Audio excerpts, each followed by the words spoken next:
Hi! I'm Gab. Welcome to my channel, and for my first ever video, naisipan kong gawin ay yung aking easy on-the-go makeup look na medyo peachy. Tas, lahat naman ng gagamitin kong products ay nasa drugstore at medyo affordable. So without further ado, let's get started.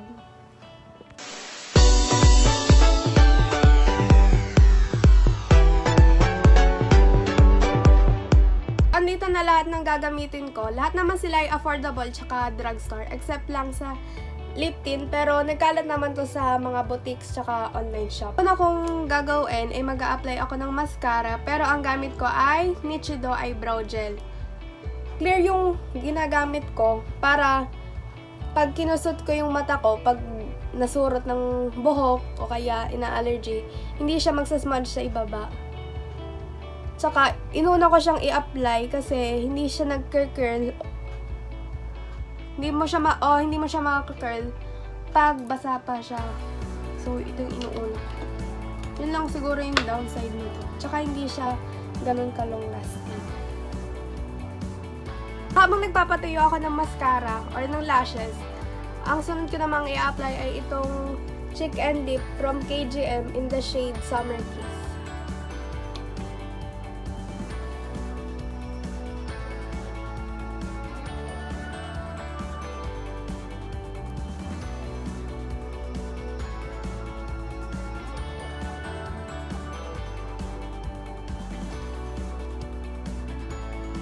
Hindi ko din siya ina-apply na masyadong mababa para kahit hindi ako nakangiti, mas mukhang nag-lifted yung aking cheeks.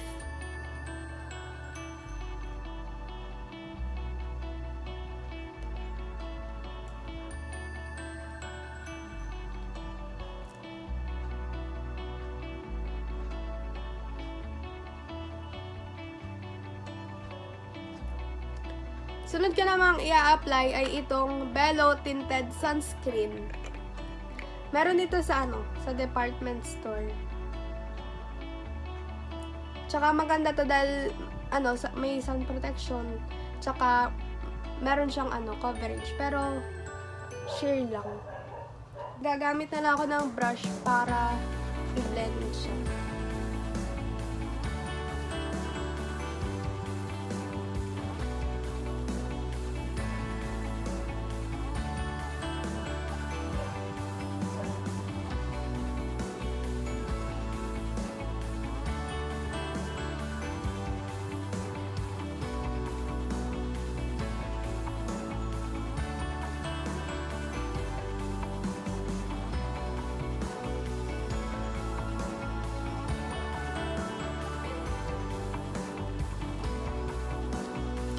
Pwede nyo siyang iset with powder, yung mga Johnsons. Pero ako kasi hindi ako mapulbo yung tao. So, hayaan ko na siya ng ganyan.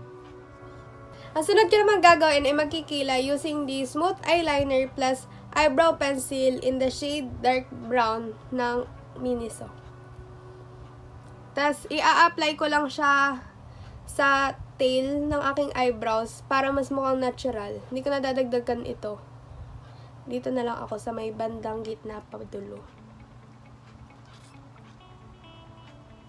Tsaka maganda ang shade na to dahil tamang-tama siya sa aking eyebrow strands. Mukha siyang natural.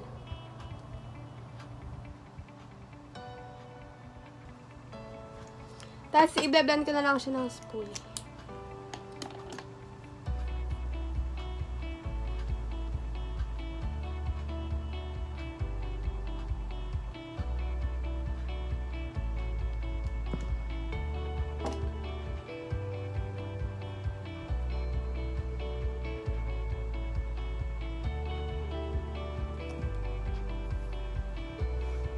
Pwede nyo ulit itong gamitin, itong ginamit natin sa lashes kung gusto nyong iset yung inyong eyebrows. So, gagamitin ko ulit itong Cheek and Lip Tint ng KGM. Summer Kiss pa din yung shade. Tapos, huwag nyong gagamitin yung applicator mismo sa labi nyo para hindi mag-transfer yung laway sa applicator para hindi mag-amoy panis yung lip tint. Tsaka para hindi na din punta sa ngipin nito.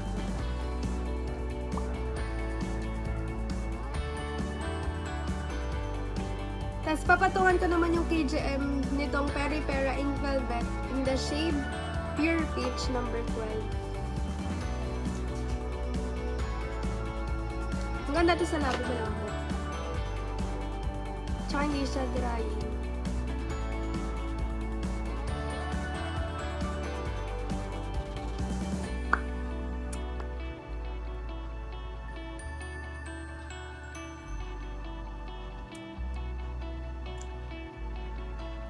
So, dahil tuyo na yung ating in-apply sa lashes, pwede na natin siyang i-curl.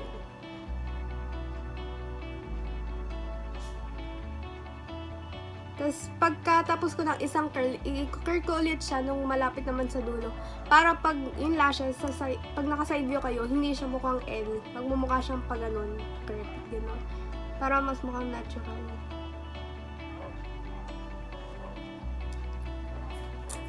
Tapos, pwede na kayo mag-stop dito. Pero ako, isa-set ko muna siya gamit ang Evian na facial spray.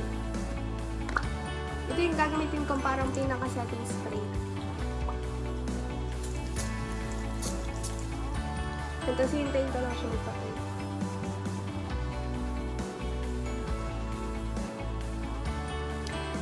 So, ito na yung finished look.